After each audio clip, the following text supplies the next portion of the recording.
Cette vidéo serait totalement pratique. Dans cette vidéo, je vais te donner 5 clés qui vont te permettre non seulement d'éliminer la procrastination, mais d'augmenter aussi ton énergie et d'augmenter ta productivité au quotidien. Alors, rater l'un de ces clés serait comme avoir un vélo avec les roues, mais sans chaîne pour les pédaler. Donc, je t'invite à rester jusqu'à la fin et c'est parti. Alors, qui dit énergie dit joie, qui dit joie dit bien-être, et qui dit bien-être dit productivité. Alors, la première technique que je vais te donner ici sera de marcher un peu plus vite quand tu es dans la rue. Quand tu es dans la rue, quand tu es en train de marcher dans la rue, essaye de marcher un peu plus vite.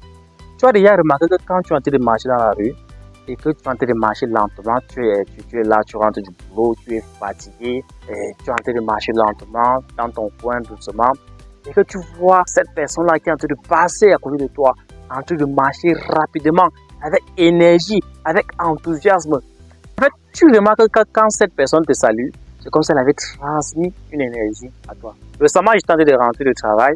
Au cours de la route, j'ai constaté quelque chose. Quand je montais, puisque j'étais en train de prendre la ruelle pour monter, je croisais un monsieur qui rentrait du travail comme moi, qui m'a impacté parce que sa manière de marcher, sa manière d'agencer.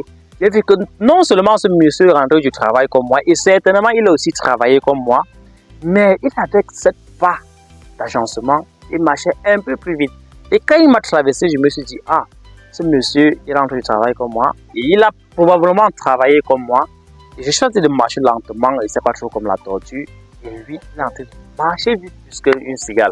Ça m'a impacté, et là, directement, je changeais mon pas. Et quand je changeais mon pas, j'ai constaté comme un renouvellement d'énergie en moi. J'ai constaté comme une transmission d'énergie en moi. Quand tu marches lentement, on se dit, ah, peut-être ça, c'est un perdant.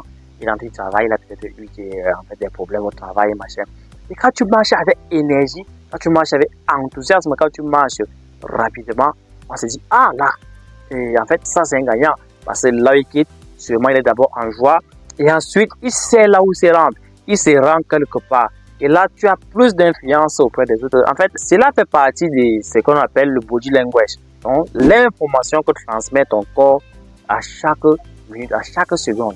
Alors, ceux qui ont tendance à marcher vite, ceux qui marchent vite et qui se déplacent rapidement, ont toujours tendance à te transmettre des énergies positives. Quand cette personne te salue, c'est comme si tu avais transmis une énergie qui vient booster et changer directement ton énergie. Donc, je te recommande fortement de marcher un peu plus vite quand tu es dans la rue. Quand tu te rends à un événement, bien que tu te rends où que ce soit, essaye d'agencer un peu tes pas, marche plus vite que prévu.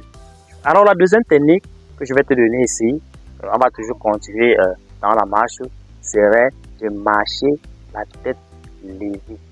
De marcher la tête levée. Je le répète encore, de marcher la tête levée. En fait, on a cette habitude-là de marcher à tête baissée parce qu'on a nommé cette génération tête baissée. Tu ne te rends pas compte comme marcher à tête levée a un impact considérable dans ta vie. Quand tu marches à la tête levée, cela te donne non seulement une confiance en toi, mais te procure aussi un sentiment de bien-être, un sentiment de respect, un sentiment de confiance. Quand tu es en train de marcher dans la rue, essaye un peu de laisser ton téléphone, essaye un peu de négliger ton téléphone. Marche la tête levée. Regarde là où tu es en train d'aller. Marche la tête levée. Regarde ta cible. Regarde là où tu es en train d'aller. Rien que ces deux petits changements qui semblent rien du tout peut considérablement augmenter la confiance en soi. On dit souvent que ceux qui marchent la tête baissée sont toujours et généralement les perdants.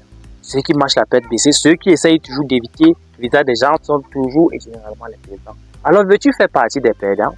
Non. Si tu ne veux pas faire partie des perdants, si tu veux faire partie de ceux qui procurent de la confiance, qui procurent de la joie aux autres, quand tu marches, lève la tête. Récemment, j'ai expérimenté cela. Quand tu lèves la tête, les gens ont beaucoup tendance à beaucoup te saluer. Expérimente un peu cela en une semaine. Tu lèves la tête quand tu es en train de marcher dans une ruelle. Tu regardes celui qui vient de l'autre côté en face. Tu me diras, la personne, si la personne ne te salue pas, la personne va te faire un geste, soit d'un sourire, soit d'un geste du corps, mais la personne va te transmettre une information.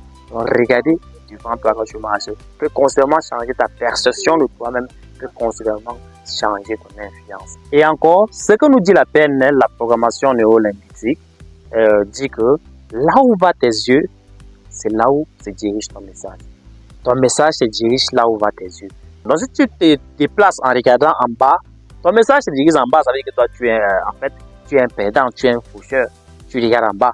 Mais si tu regardes devant toi, ton message se dirige devant toi. Donc là où va tes yeux est là où se dirige ton message. Alors avant de te donner la troisième astuce, cher ami, je veux vraiment te demander quelque chose, c'est de t'abonner à ma chaîne et de me laisser surtout un message et de me lâcher un pouce. C'est vrai que je suis encore une toute petite chaîne avant de monter tout doucement, je suis encore une toute petite chaîne, mais j'aimerais que tu fasses partie de ceux-là qui vont construire cette grande communauté du développement personnel, de la spiritualité, de l'entrepreneuriat, etc.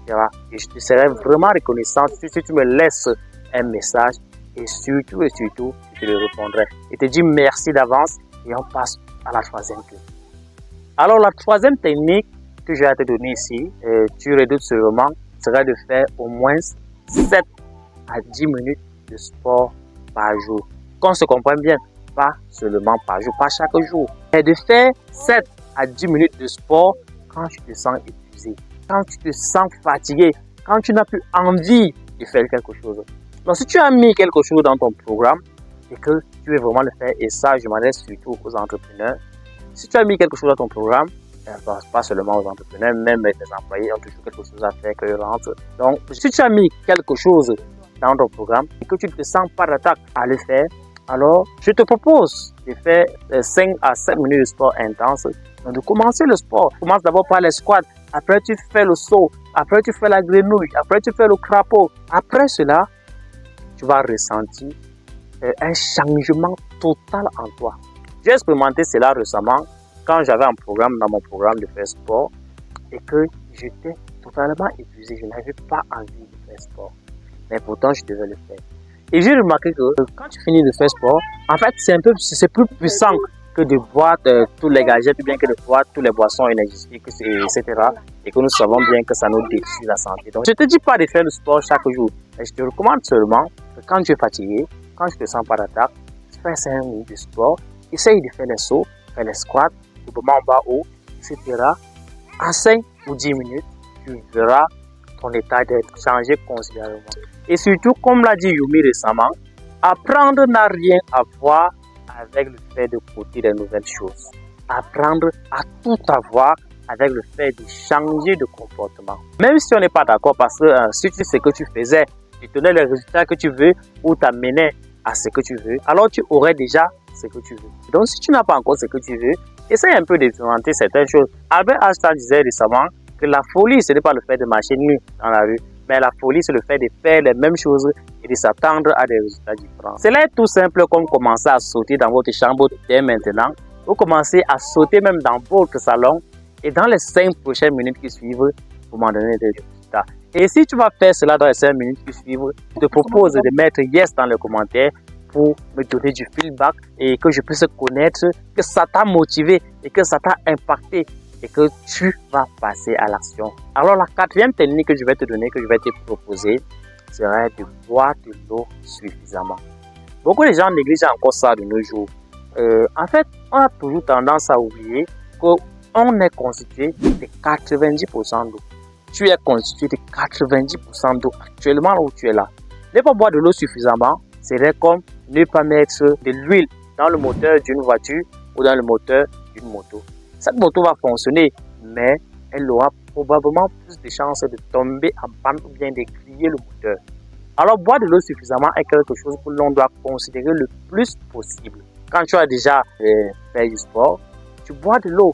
Et quand tu es en train de vouloir dormir, il faut penser à boire de l'eau pour être hydraté toute la nuit. Durant notre sommeil, durant les 8 heures, bien les 7 heures que nous passons dans notre sommeil, on perd beaucoup d'eau. Et de boire encore de l'eau au réveil. Parce qu'au réveil, l'eau que tu as bu le soir est déjà presque épuisée et il faut encore de nouvelles ressources pour te réhydrater de nouveau. C'est pour ça que certaines personnes se réveillent étant fatiguées, étant épuisées. Et si c'est ton cas, dis-moi en commentaire. Donc, il est important de boire de l'eau quand tu te réveilles. Alors, on arrive ici à la 5e et dernière technique que je vais te donner. La cinquième technique que je vais te donner ici serait de sourire le plus possible. J'ai déjà parlé de cela dans mes vidéos précédentes. On dit souvent que ce n'est pas parce que la vie est dure que tu ne souris pas, mais c'est parce que tu ne souris pas que la vie est difficile. Commence dès maintenant, commence dès aujourd'hui. C'est très facile, tu peux commencer dès aujourd'hui. Mets-toi un objectif de sourire aux 2 prochaines personnes que tu vas rencontrer. Dès ce moment-ci, dès à présent. Si tu regardes ces vidéos au travail, bien si tu regardes ces vidéos à la maison, bien que tu regardes ces vidéos dans une salle de sport, mets-toi un objectif que tu vas sourire à tes enfants, que tu vas sourire aux 2 prochaines personnes que tu vas rencontrer sur la route de retour. Et si c'est le cas, je te propose de me mettre un yes pour me donner un feedback, pour m'encourager dans le processus du travail que je suis en train de faire. Je te remercie d'avance. Quand tu vas arriver, il y a ton cerveau, la partie du cerveau, l'amygdale limpide va te dire, en fait, sourire à cette personne, c'est encore mieux de passer. Et sourire à cette personne, c'est mieux de passer. En fait, si tu souris à cette personne, tu vas gagner quoi? Si tu souris à cette personne, tu vas gagner quoi? Donc, mets-moi un yes dans le commentaire pour pouvoir mettre un cachet sur ton engagement et pouvoir donner un signal à ton cerveau que tu dois le réaliser, tu dois le faire et que rien ne peut t'empêcher. En fait, depuis que j'ai compris cela et que je me suis mis à expérimenter cela, je me suis mis à réaliser que les gens me souriaient plus. J'ai commencé à réaliser que les gens m'accueillaient plus. J'ai commencé à réaliser que les gens aimaient m'accompagner. Les gens me respectaient même plus dans mon lieu de travail et les gens me respectaient même plus sur la route de chemin ou partout où je suis. Alors, tu as aimé ces 5 techniques et que tu as vraiment apprécié ces 5 conseils que je viens de te donner, je te recommande de me lâcher un pouce bleu et de me laisser un commentaire. Et surtout, n'oublie pas de t'abonner pour ne pas rater des prochaines astuces, des prochaines choses qui vont émerger de cette chaîne. Et il y a des choses nouvelles qui vont naître de cette chaîne. Je t'invite alors de ne pas oublier de t'abonner.